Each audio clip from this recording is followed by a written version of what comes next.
So this month, we are going to explore a few chapters of The Prophet by Khalil Gibran. It's such a beautiful book that he spent years on, and says, in his own words, he said, "I poured my life out into this." And he died not too much long after, so that may have been a literal thing. But there's such great wisdom and absolute love in this book. And I read the lines from it from time to time here, and I thought, let's just go into some of these lessons a little deeper.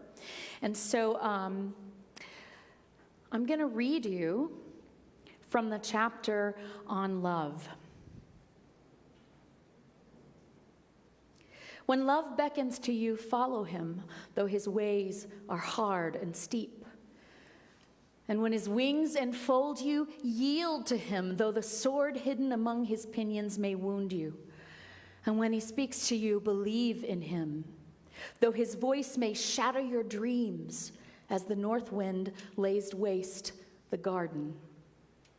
For even as love crowns you, so shall he crucify you. Even as he is for your growth, so is he for your pruning. Even as he ascends to your height and caresses your tenderest branches that quiver in the sun, so shall he descend to your roots and shake them in their clinging to the earth.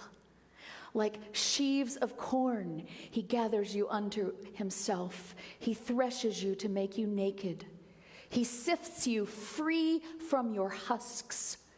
He grinds you to whiteness, kneads you until you are pliant, and then assigns you to his sacred fire, that you may become sacred bread for God's sacred feast. All these things shall love do unto you, so that you may know the secrets of your heart, and in that knowledge become a fragment of life's heart. But if in your fear you would seek only love's peace and love's pleasure, then it is better for you that you cover your nakedness and pass out of love's threshing floor into the seasonless world, where you shall laugh, but not all of your laughter, and weep, but not all of your tears. That's just the first half of it, but let's go ahead and unpack some of that. So that's what this song that I just sang was about. Thank you, terror. How often in your life have you said that to yourself? Thank you, terror.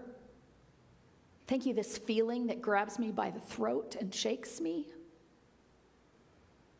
Thank you, disillusionment. Thank you for breaking my dreams in two. Thank you for showing me that what I thought was real was not actually real. Thank you, frailty. Thank you that sometimes I don't have what it takes to make it through by myself, and then I have to reach out for help in order to make it through. Thank you, consequence. Thank you that I get to see the results of my actions often, and either rejoice in them or regret them, or hopefully always learn from them and choose differently if I'm not happy with what the consequences are. And thank you, silence, for in the silence is where all of this is found. Prayer and meditation, we talk about it a lot. But we can't just talk about it. We have to actually do it, because in the silence is where all of that is found. As long as we keep being noisy with our lives, in our heads, with our distractions, with our... I'm not making any noise, just playing this game. Yeah? That is noise, that is distraction, that keeps us out of the silence of our own hearts. And why? Because we're kind of scared to go in there. Scared to go in there. But thank you, terror. Thank you for making me scared to go in there and giving me the strength to go in there anyway. And that's really what it means. Love... If love is what we came from, and love is what we are, and love is what we're going to, where we're going to, which I believe, then there is nothing that is not love. That's really hard to get our human minds around. That there's nothing that is not love. There is nothing that is not either good on the surface or for our good underneath the surface. And if we can remember that, even a little bit, even a couple of times a day, it can transform our lives. It can transform the way that we interact with the world. The way we interact with the world. Gibran says, it will crown you and it will crucify you. Wow, and wasn't that exactly the journey of Jesus the Christ? He was feted, oh, Lord and Master, you know things we could never know. And he said, well, not actually true. I know these things, and if you do what I do, you could know them too. And then, when he didn't do what they wanted him to do, they crucified him. And he said, okay, if that's what's mine to do, that's what's mine to do. Because no matter what is done to this body, I do not forget who I am. I do not forget the love that I am. And y'all, that is the greatest satisfaction I have ever found in life, is those moments when things aren't going right and I don't lose who I am. I stand in the truth of me. I don't let myself get dragged down into the mud or dragged off into the terrified place where I run screaming, or dragged up into superiority and, oh, all those fools down there. Thank God I don't have to be like that. There are all kinds of ways of getting dragged off. But when we stand in who we are, no better, no worse, but just love, just I'm here. I am. You know, when Moses asked God, what is your name? God simply said, I am that I am. If you give me a name, you're going to start assigning meaning to that name, and then it's going to be a whole thing. Just, I am. I am what is. When we stand in our I am, we are standing in love. And when we are standing in love, then yes, sometimes we are pruned. But we know that as much, I don't know about you, but I have this pear tree in my front yard, and it gives like hundreds of pears. So many pears that one year it broke several of its own branches off from the weight of the pears. And so what I knew was I needed to trim some of those branches, even if I was going to get fewer pears. Otherwise, the tree was going to die. And it hurt. It hurt to cut off a branch that had like 15 pear blossoms on. That's 15 pears I don't get. It's also 15 pears I don't have to can. But you understand how we grow stronger when the parts of us that are no longer needed are pruned away. Think about the parts of you that you used to maybe even celebrate or wallow in, or that you're still holding on to in some form or fashion, that if they were just to be pruned away, you would stand taller and stronger. That's what love does. It threshes you out of your husks. I love that idea.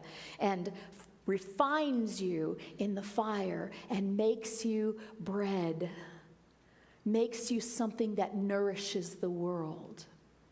You can nourish the world better when you're not in your husk. People can't eat husks, but they can eat bread.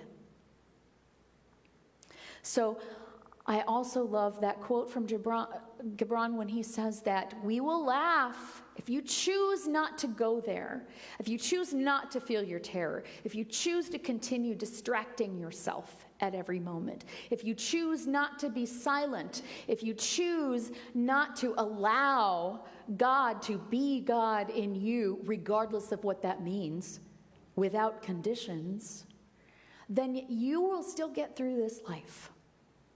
And you will laugh, but not all of your laughter. And you will still cry, but not all of your tears. And so what that means to me is that if I don't allow God to be God in me, if I don't allow myself to feel what this world is here to teach me, if I don't allow myself to feel my own inadequacies, if I don't allow myself to feel my own consequences or guilt or glory or kindness, if I don't allow myself, then I live a much poorer life. And I would rather live a rich life that's full than be safe. As safe as you can be, because guess what? The world is not safe. We are safe, but the world is not safe. And so you're going to get hurt anyway. You might as well cooperate with it and grow and learn from it rather than be dragged kicking and screaming and live a richer life. What this says to me when he says, be in, instead of saying, I have God. Well, let me read this next thing. I haven't read that part yet. So let me read that. Love gives not but itself. Love possesses not, nor would it be possessed. For love is sufficient unto love. When you love, you should not say, God is in my heart, but rather I am in the heart of God. And think not you can direct the course of love. For love, if it finds you worthy, directs your course. And love has no desire but to fulfill itself. So what does that mean to not say, I have a little bit of God in my heart? We all have the spark of divinity. That's huge news to most of the people on the planet. They don't know that. And to know that is amazing. But once we know that, are we content with just a spark? When we could actually be in the heart of God. Instead of God is in my heart, I am in the heart of God. I am in the flow of the heart of God. What that means to me, what this all comes to mean to me, is that when we are vulnerable, we are more useful. We want to help. We all want to help. If we do not allow ourselves to be vulnerable to the pain, we are not very helpful generally. We become, when we are in the heart of God rather than having a piece of God in our heart, we are a conduit rather than a vessel. And to be a vessel for God is a wondrous thing. To carry a spark of God and to share it is great. But vessels get empty when you pour them out. Conduits do not. Be a hose for God. Stay hooked up. Stay hooked up. That's the idea here, is that if I am willing to give myself all the way, then I become a conduit of God, of love. And yes, I will still feel pain. And yes, I will still feel terror. And yes, I will still feel frustration and anguish and anger. But I will continually be being washed from the inside out with the love of God, so that I can remember who I am, so that the pain, the terror, the anguish, the anger, the frustration, and the fear doesn't become who I am. I am fear with a little spark of God trying to help that. Or I am a rushing river of God experiencing stones and rocky places and little eddies where I get stuck. That's living in the heart of God. I want to read you a little bit more.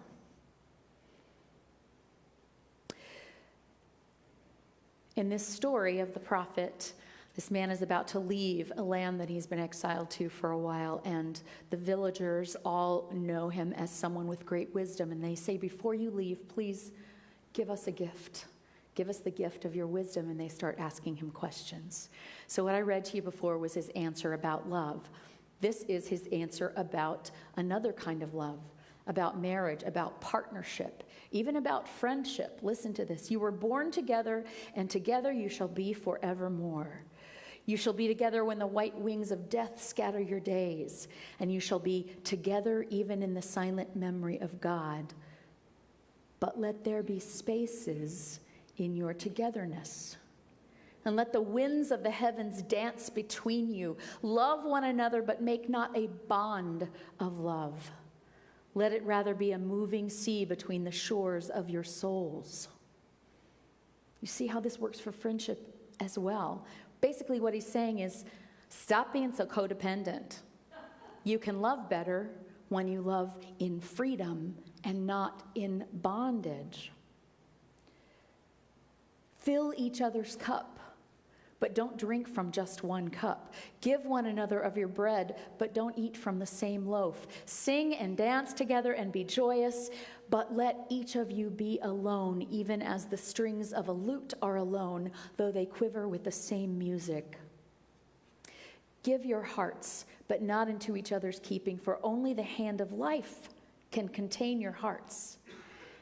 And stand together, but not too close together. For the pillars of a temple stand apart, and the oak tree and the cypress grow not in each other's shadow. In other words, if you give yourself to someone else, you cease to live your own life, your own purpose, your own dreams, your own individuality. And we do that. We do that in relationships. We do it with our parents. We do it with our children. We do it with our lovers. We do it with our spouses. We do it with our best friend. You have to be my best friend, and you have to always agree with me if we're going to be best friends. I'm saying this, y'all, because that's what I did my whole life. Little army brat moving from school to school, town to town, constantly. It would take me a year to make a friend. And then when I made that friend, I hung on so tight. And we had to agree on everything. She had to be my everything. If she said, oh, I went and spent the night with Sarah the other night, I'd be like, what? With Sarah? Why? You could have spent the night at my house. Why didn't you invite me? That wasn't even a romantic relationship. That was my need for someone else to validate me because I didn't know. I didn't know my own value. And so I carried that into romantic relationships later. And in order for me to have a successful relationship of any kind, friendship, romantic relationship, even my relationship with my own parents and my own child, I had to learn how to be me, not who they wanted me to be. That's that ever elusive kudo, that dangling carrot, not who they want me to be or who I perceive that I think that they perceive that they want me to be, because that didn't work anyway. But wholly myself, and then let the chips fall, because not everybody likes my whole self. And that's okay. Then I don't have to dance for them and act like I'm someone else. As that poem said, I just love that was that you dance free in the world's play and not the other way around. You understand that this is a play and you get to dance in freedom in it rather than having the world dance on your face. What's happening? Close but not too close. Independent, not enmeshed. Supportive, not directive. We can't tell people what to do. Harmony, not unison. You know musically what that means? Two people singing the same note can be beautiful, but two people singing two different notes make a harmonic, which is something that is so much more lovely than a single note. Together, more than the sum of our parts. So we give love space. We give the people that we love space. We give ourselves space to be more than we currently think we are. We give our friends space to be more than we currently think they are. We give our church space. We hold that space in sacred love to be more than it currently is. And then a woman asked him about children. And he says, your children are not your children. They are the sons and daughters of life's longing for itself. They come through you, but not from you. And though they are with you, yet they belong not to you. You may give them your love, but not your thoughts, for they have their own thoughts. Thank you, Aaron. You taught me that very early on. You may house their bodies, but not their souls, for their souls dwell in the house of tomorrow, which you cannot visit even in your dreams. You may strive to be like them, but seek not to make them like you. For life goes not backward, nor tarries with yesterday. You are the bows from which your children, as living arrows, are sent forth. The archer sees the mark upon the path of the infinite, and he bends you with his might, that his arrows may go swift and far. Let your bending in the archer's hands, let yourself be bent in the hands of God for gladness. For even as God loves the arrow that flies, so loves the bow that is stable. And I know not everybody in here has children, but we all do. Children means the next generation. And I think one of the ills of this country is so many people are like, I want it back the way it was. Well, first of all, the way it was wasn't great. That's just your perception of the way it was. And even if it was great, we can't do that.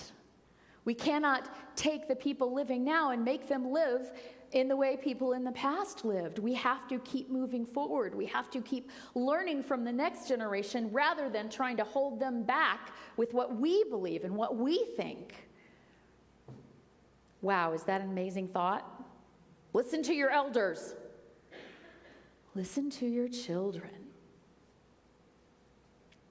Space, not ownership. Love lives and moves and breathes. It is not static. And as we grow in love, right, as I talked about last week, that Scott Peck's definition of love is to extend ourselves for the spiritual good of another. And I would also say to extend our comfort zone for the spiritual good of our own selves. That's love, not making us feel comfortable all the time. Have some more ice cream. You'll feel better for the 3 seconds that you're eating the ice cream, and then you'll feel bad again, so you'll need some more ice cream. But to extend ourselves for the good, to get out of our comfort zone, to not distract when we want to be distracted more than anything, to not run away when we want to run away, to stand our ground and to stand in who we are, in love.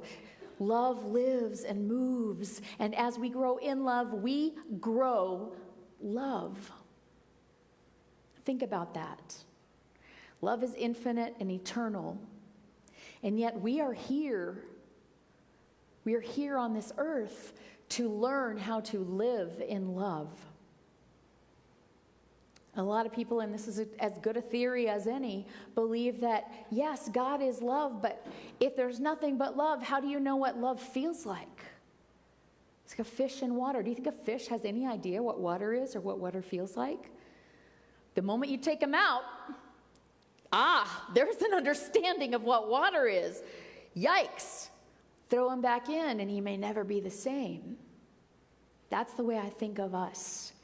When we are comfortable, there is nothing to push us to learn more, to grow more, to give more, to love more. And we can grow love. I do believe whether ultimately this planet survives or it does not, and when I say planet survives, I'm talking about the humans on it. The planet will be fine.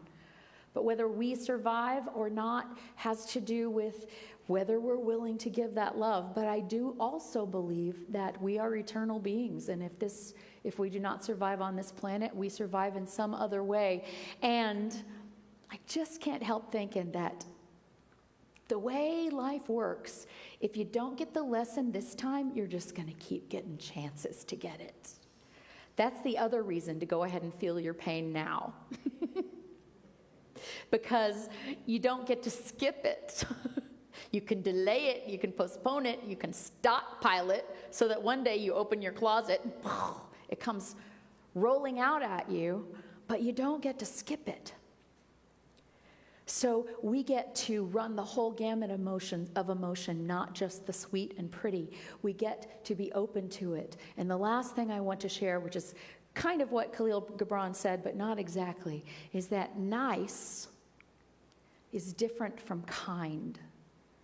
So when we talk about love, we're talking about compassion and kindness. And to be nice is not always the kindest thing to do. And when I use an example from my own life, I'm in this play right now, which it's exhausting. I haven't done one for several years, and I won't do another one for several years. But there's this, the drama on stage is fun. The drama off stage has been a real pain. And that a person said something extremely inappropriate. A person who was in a position of authority said and did something extremely inappropriate. And what happened, instead of it being addressed as, this happened, it was extremely inappropriate, we have talked to the person, and it will not happen again. That is the guarantee.